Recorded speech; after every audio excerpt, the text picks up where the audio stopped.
Right, here we're going to have a look at our Gmail, where all our emails come through. First thing we're going to have a look at is just the general appearance. So often when you look at different people's Gmails, that can sometimes look a lot different. So there's a couple of really easy functions that can change it for you. So over here under the settings, you'll see the very first one is display density. So depending on how good the eyes are, I guess, and how many emails you got, you can easily configure the size of the list you've got going through there. The other thing obviously in here we've got, you can configure it, so you can change all your little tabs that kind of sit up along the top here, and they give you all those little important, what ones you find to be important, you can have all through there. And generally any other things to do with anything within this this home page can be found all within here. So that's where you want to go if you want to find anything you want to change within there. The next thing with this is, I guess, depending on how many emails or how active you are on here, it can get pretty crazy. I mean, if you look at mine here, this is just showing 50 emails, but currently in this email alone, in this email box, I've got 854 emails. And to give you an idea of how many emails you can end up with, I think in term 3 of last year I deleted 1,500 emails. So there's massive amounts that will build up over time if you don't organise it and or delete ones you don't need. So a really good way to organise it is when you're working in along here is you can do stuff with your tabs. Okay, so along here you can, under your categories, you can, come back. Okay, obviously there's all these ones in here, but one of the other ones is you can create tabs that sit in here. Now when you create those tabs, you can, or labels, you create a new label. Let's say I'll call this one personal. Okay, when you've put it in there, you can actually you can nestle them under any other ones you maybe have previously created. So for example, over there I've got a school one, which is right there.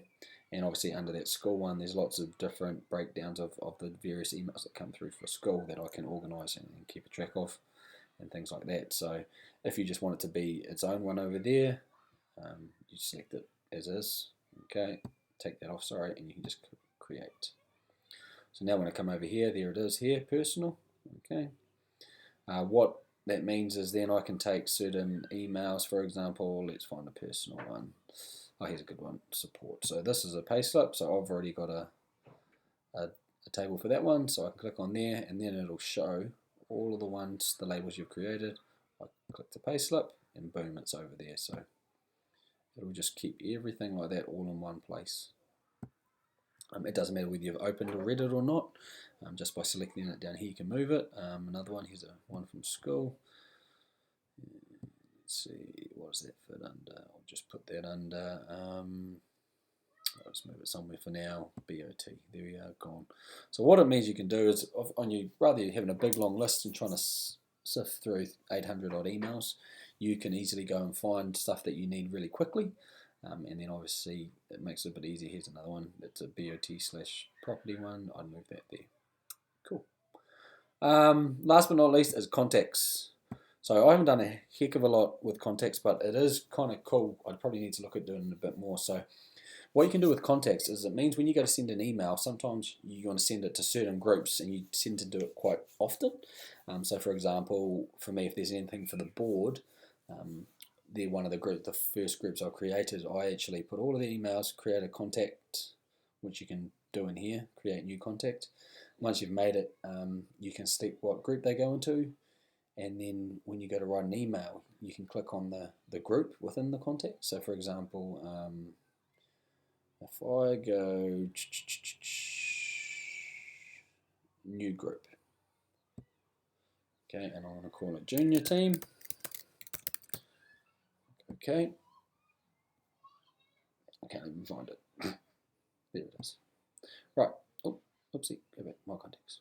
So once you've got the new contact in there, you can move these people where you want to in terms of having multiple groups. So I've got Barb, Charlotte, and Vicky. And then I think I can go here, add to my contacts, groups. So there it is, junior team. apply. Done. So now you can see over here, we've got a junior team 1. So what that means is, if I come back up here and go back to mail, I make up one. Rather than having to write everyone's email or the start of it and waiting for it to come up, so rather than going, all right, Charlotte, okay, there's hers. Back here, oh, which one? Oh, yep, this one here. You can simply click on 2. It'll bring up my contacts. I only want to send it to the junior team. Select all. Select. Bang, bang, bang, bang. All goes in. Away I go. So it's just a really easy way of condensing your emails to send to certain people, especially, I guess, if you've got parents or parental groups that do email within our staff, all sorts of things. It's just a nice, really easy way of helping to streamline that.